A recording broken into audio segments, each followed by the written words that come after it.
Hi guys, good evening, and welcome back once again to the EdWord. I'm your host Eddie, and in tonight's video I'll be doing my episode review for the most recent episode of CW's Containment, which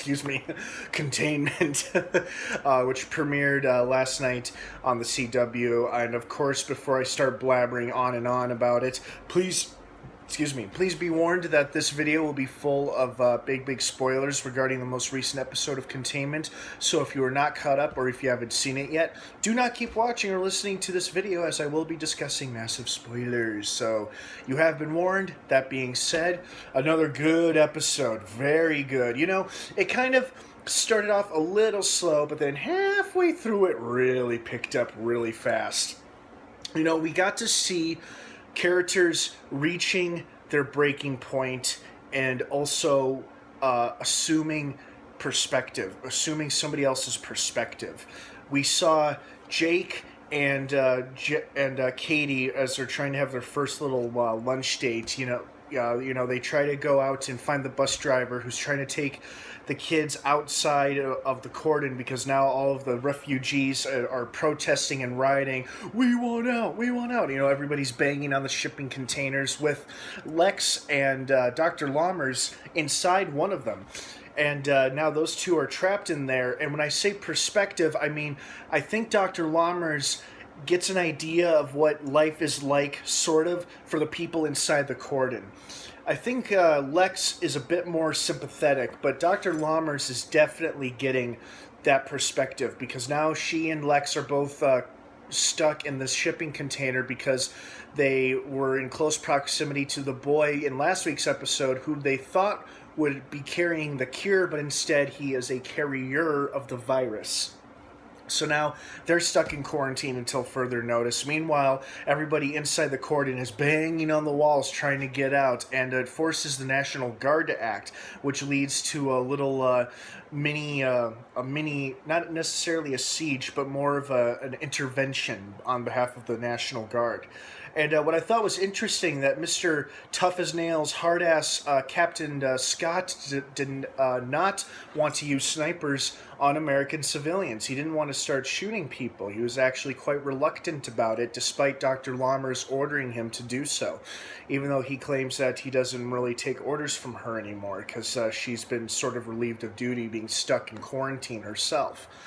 So we got that, and then we also saw Jake and Katie both really lose it. Like, they really lost it in last night's episode. You know, they both got extremely emotional when they realized that when Katie, despite her good intentions and best efforts to save her poor unfortunate student, touched an infected body. And now Katie very well could be infected with the virus. And now she herself has been placed in a holding room in the hospital, which they got back to safe and sound.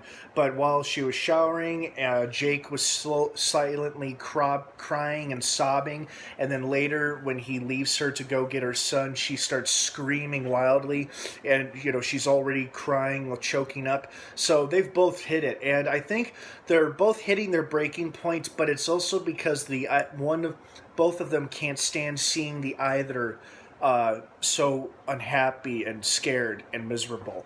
You know, Jake is probably crying. Not only is he scared because of the situation, but, you know, he also feels bad for his potential girlfriend, Katie. And Katie is, of course, terrified for her life. But part of that screaming is probably due to the fact, oh, I met this really nice guy. Now I'm going to die. Ah! Well, maybe not. But also in tonight's episode, we saw Leo making progress with his investigation. Turns out patient Zero didn't call the person that he thought he was going to call, but somebody else. And I love how in the scene where his NSA friend is revealing what number he called, it was a super restricted line that very few people have access to, the very high-level people. And when he mentioned Nantucket, like, what's in Nantucket, or who's in Nantucket? Earlier in the episode, we listened to Lex and Lammers opening up about past memories and whatnot, and she was talking about how she and her husband were on vacation in a beach house in Nantucket before all of this happened. So now like Lex suggested to her earlier, she may know more than she's actually telling or leading on. You know, why exactly did this virus break out? Was it planned, intentional, or an accident? Is this a new biological weapon the CDC has been working on? But whatever the case is, Dr. Lammers definitely knows more than she's leading on. Because Lex brought up an interesting point, too. How quickly she was able to mobilize all of the necessary resources and personnel when the cordon first went up. Just how fast, the sheer speed of how everything was executed. Efficient and impressive, but also very, very suspicious. So Lex is starting to catch on that there's a bigger story here.